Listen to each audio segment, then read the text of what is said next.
കേരളത്തിലെ ഈ ഓണക്കാലത്ത് ഓണത്തല്ല് നടക്കുന്നത് ഇടതുപക്ഷ ജനാധിപത്യ മുന്നണിയിലാണ്. ആരാണ് പ്രതിപക്ഷ ഉപനേതാവാകേണ്ടത്? അതാണ് ചോദ്യം. ഞാൻ തീരുമാനിക്കുന്നയാൾ കേരളത്തിലെ പ്രതിപക്ഷ ഉപനേതാവാകുമെന്ന് പിണറായി വിജയൻ അർത്ഥശങ്കയ്ക്കിടയില്ലാതെ പറഞ്ഞു കഴിഞ്ഞു.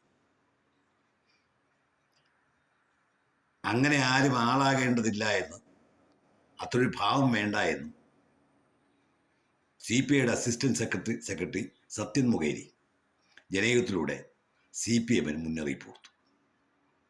രണ്ടുപേരും ഗുസ്തി പിടിക്കാൻ തയ്യാറായി നിൽക്കുന്നു.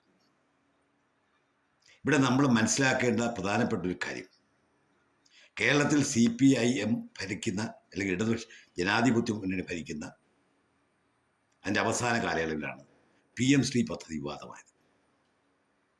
അന്ന് PM ശ്രീ പദ്ധതി CPIയെ ധിക്കരിച്ച് CPM നടത്താൻ തയ്യാറാകുമായിരുന്നുവെങ്കിൽ CPI സ്വാഭാവികമായിട്ടും ഇടതുപക്ഷ ജനാധിപത്യ മുന്നണി വിട്ടുപോകുമായിരുന്നു. അപ്രകാരം ഇടതുപക്ഷ ജനാധിപത്യ മുന്നണിയിൽ നിന്നും CPI പോയാൽ ഉണ്ടാകാവുന്ന പ്രത്യാഘാതങ്ങളെപ്പറ്റി കൃത്യമായി അന്ന് പിണറായി വിജയനും കൂട്ടർക്കും മനസ്സിലായിരുന്നു. കാരണം BJP എതിർക്കുന്നത് ഞങ്ങളാണ്, BJPക്ക് വേണ്ടി ഞങ്ങൾ രക്തസാക്ഷികളായി എന്ന ഒരു പരിവേഷം മുസ്ലിം ജനസമൂഹത്തിന് മുമ്പിൽ കാണിക്കാൻ CPIക്ക് കഴിയും. മാത്രമല്ല, ഇനി ഏറെക്കാലം CPIMനോട് ഒട്ടിച്ചേർന്ന് നിന്നിട്ട് കാര്യമായ കാര്യമൊന്നുമില്ല എന്നുള്ള വസ്തുത കൃത്യമായിട്ട് CPIക്ക് മനസ്സിലായിരുന്നു. ഇനി അതിലും വേറെ മറ്റൊരു കാര്യം, അടിയന്തരാവസ്ഥ കാലത്ത് പോലും കോൺഗ്രസിനോടൊപ്പം ചേർന്ന് ഭരിക്കാൻ തൊലിക്കെട്ടി ഉണ്ടായിരുന്ന രാഷ്ട്രീയ പ്രസ്ഥാനമാണ് CPI. സ്വാഭാവികമായിട്ടും അവർക്ക് കോൺഗ്രസിനോടൊപ്പം പോകാൻ മടിക്കേണ്ട കാര്യങ്ങളൊന്നുമില്ല. ഇനി ഏതെങ്കിലും കാരണവശാൽ ഈ പറയപ്പെടുന്ന പ്രതിപക്ഷ നേതൃത്വ സ്ഥാനം അത് CPIക്ക് നിഷേധിക്കുകയും CPM ഏറ്റെടുക്കുകയും ചെയ്താൽ അല്പം അന്തസ്സും ഉടുപ്പും ഉണ്ടെങ്കിൽ CPIക്ക് പിന്നെ ഇടതുപക്ഷ ജനാധിപത്യത്തിൻ്റെ ഭാഗമാകാൻ കഴിയില്ല. അവർക്ക് സ്വാഭാവികമായും കോൺഗ്രസിനോടൊപ്പം ചേരേണ്ടി വരും. അങ്ങനെ ചേരേണ്ടി വന്നാൽ അവർക്ക് 1-2 മന്ത്രിസ്ഥാനം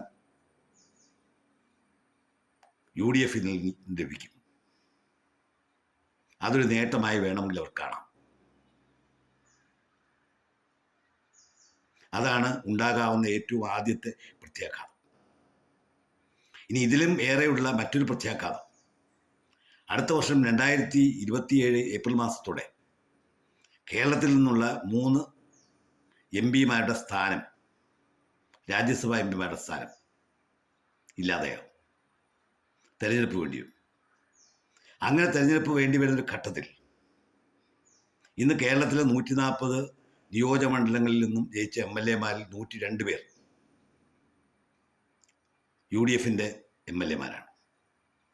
35 MLAമാരാണ് CPMനുള്ളത്, 3 പേരാണ് NDAക്കുള്ളത്.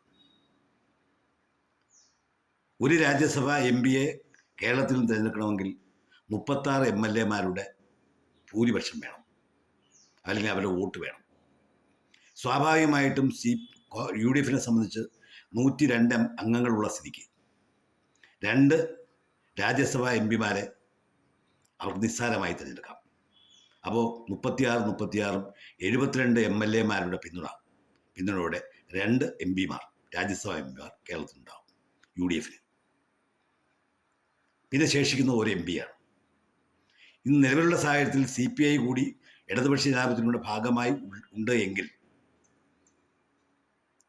ഇടതുപക്ഷ ജനാധിപത്യ മുന്നണിക്ക് 35 അംഗങ്ങളുടെ ഭൂരിപക്ഷമുണ്ട്, അല്ലെങ്കിൽ അവരുടെ അംഗങ്ങളുടെ എണ്ണമുണ്ട്. 3 പേര് NDA ആണ്. കോൺഗ്രസിനെ സംബന്ധിച്ച് 30 MLAമാർ മാത്രമേ ബാക്കിയുള്ളൂ. സ്വാഭാവികമായും ഭൂരിപക്ഷം കിട്ടുന്ന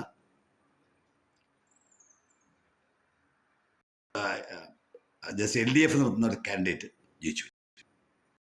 അതേസമയം ഈ 35 നിന്നും 8 അംഗങ്ങളുള്ള CPI യു ഡി എഫിനോടൊപ്പം ചേർന്നാൽ യു ഡി എഫിൻ്റെ എണ്ണം 30-ൽ നിന്ന് 38 ആകും. അതേസമയം എൽ ഡി എഫിൻ്റെ എണ്ണം 35-ൽ നിന്ന് 27 ആകും. സ്വാഭാവികമായിട്ടും മൂന്നാമത്തെ എം പിയും യു ഡി എഫിൻ്റെ അംഗമാകും.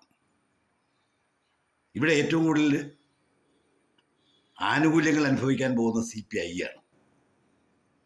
അവർക്ക് രക്തസാക്ഷി പരിവേഷം കിട്ടി, അല്ലെങ്കിൽ അവർ കൃത്യമായൊരു രാഷ്ട്രീയ കാരണം പറഞ്ഞ് LDF നിന്ന് പുറത്തു പോവുകയും UDF പാർട്ടായി മാറുകയും ചെയ്താൽ കേരളത്തിലെ ഇന്നത്തെ ഭരണകക്ഷിയുടെ ഭാഗമാകാം,